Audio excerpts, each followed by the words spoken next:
सांगली विश्रामबाग परिसरात राहणाऱ्या एका स्थापत्य अभियंत्यास सातारा जिल्ह्यातील वरुड गावातील पवनचक्की विक्री करण्याचे आमिष दाखवून 45 लाखांची फसवणूक केल्याचा प्रकार उघडकीस आलाय। सदर फसवणुकीची घटना ही मार्च 2016 ते सप्टेंबर 2016 या कालावधीत घडली। या प्रकरणी शरद ज्ञानोबा खाडे वय 63 राहणार नागराज कॉलनी सांगली यांनी विश्रामबाग पोलीस ठाण्यात फिर्याद दिली आहे।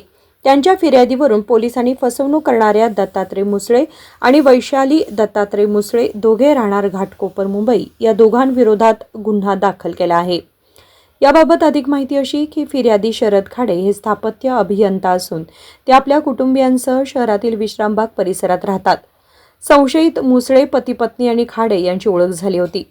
सदरच्या ओळखीतून संशयित पती पत्नीने त्यांच्या मालकीचे असलेल्या सातारा जिल्ह्यातील वरुड येथील तसेच औंध येथील शेतजमिनीत असणाऱ्या विनकॉन कंपनीच्या 2 पवनचक्क्या त्यांच्या मालकीच्या असल्याचे आणि त्या पवनचक्क्या त्यांना विक्री करायच्या आहेत असे सांगून विश्वास संपादन केला।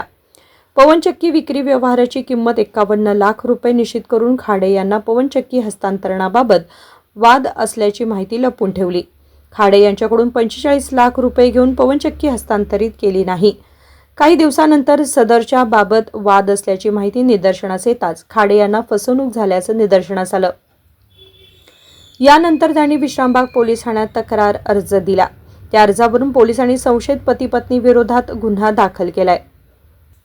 Bureau report SBN Marathi Sangli.